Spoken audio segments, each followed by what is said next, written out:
Hi, I'm Chris SMAJE, a small-scale farmer and writer in southwest England, and I'm going to talk a bit about transitioning food cultures in contemporary Britain, England in particular.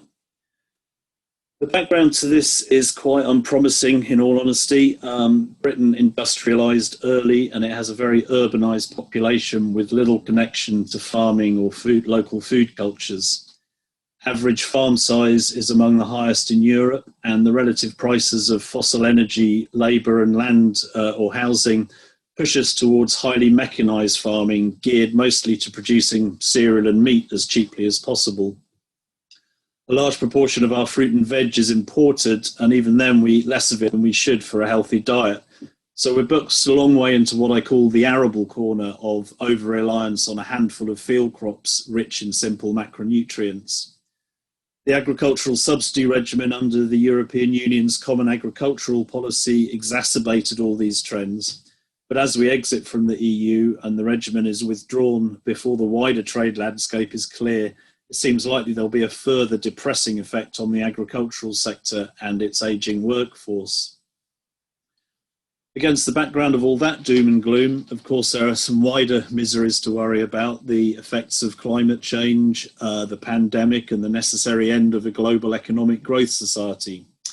And we pretty much know that human well-being and Earth systems well-being in those contexts are best served by focusing economic activity on low-carbon, labour-intensive sectors, among which agriculture and especially horticulture surely loom the largest. And we pretty much know that the best way to develop this in agriculture is through small, mixed, basically organic or agroecological farms and gardens, especially where we break down entrenched distinctions between forestry, agriculture and horticulture, and between commercial and non-commercial production. I started doing that kind of farming myself nearly 20 years ago for that reason, and since then I've looked with interest at debates within the sector about different farming methods, tillage and min-tillage, regenerative agriculture, green manuring, perennial cropping, livestock issues and so forth. But eventually I came to a kind of relaxed view of it that, given the chance, people will experiment with all sorts of different farming ideas, and eventually they'll figure out forms of renewable agriculture that make sense for them locally, which I think will generally look quite similar to the local low-energy mixed agricultures predating modern times. The real problem is that people aren't given the chance to do this within the present socio-economic system. So then my attention shifted to the sorts of policies, the politics and the economics that currently are obstructing these kinds of agriculture and that could alternatively be promoting them. It's not too hard to identify such policies. The problem is that we need a fundamentally different underlying culture for those policies to get traction as a plausible political programme. So my main interest now is in describing that underlying culture and identifying possible sources of change to make it mainstream. In a British context, I'd identify 7 possible sources of change. First, many young people are increasingly alienated from the high housing costs, low pay and low job security world of mainstream work, and increasingly drawn to food and farming issues via environmental concerns and activism.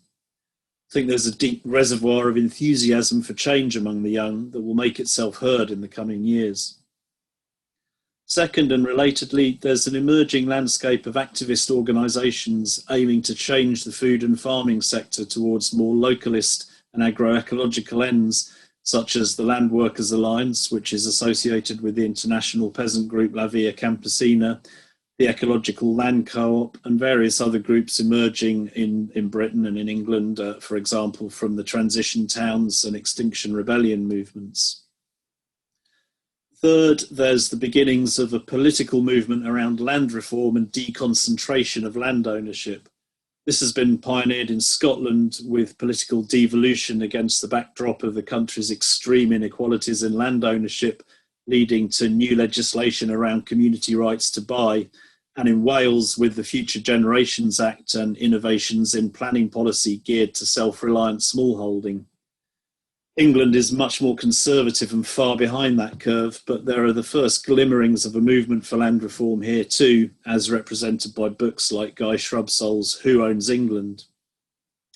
Fourth, relatedly, but at a slightly more fine-grained level, one of the obstacles to spreading agroecological practices is that it's typically labour-intensive but low income, and planning or zoning regulations geared to capital-intensive farming and a depopulated countryside have made it hard in recent times for people to live on small rural holdings and develop their enterprises.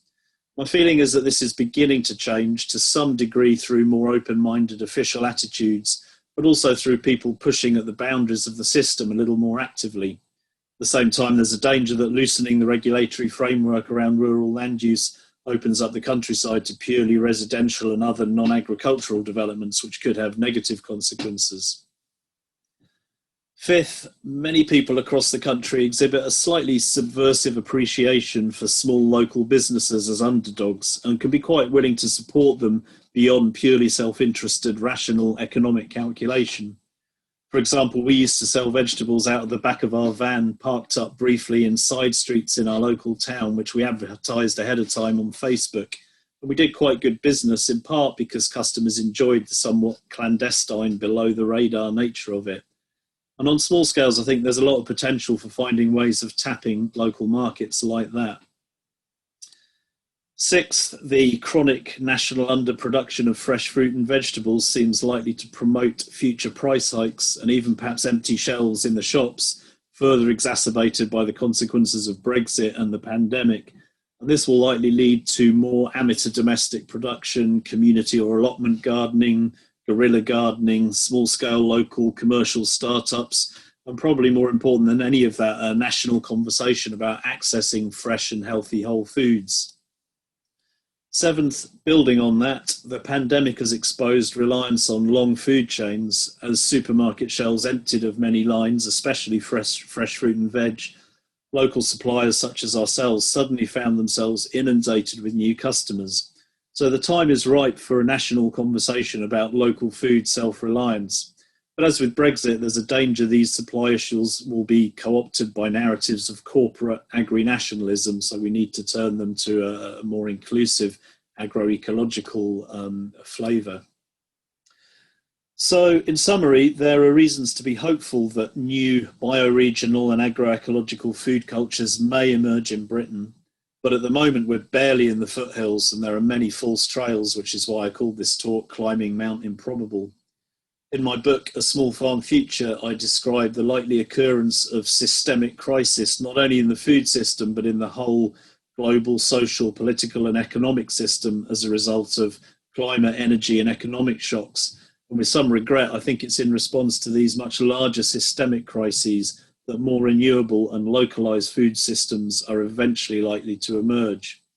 The potential for bad outcomes in that is high, but nevertheless, I think it might prove possible, even in Britain, to build out from the kinds of things I've been talking about towards more positive forms of post-growth food localism.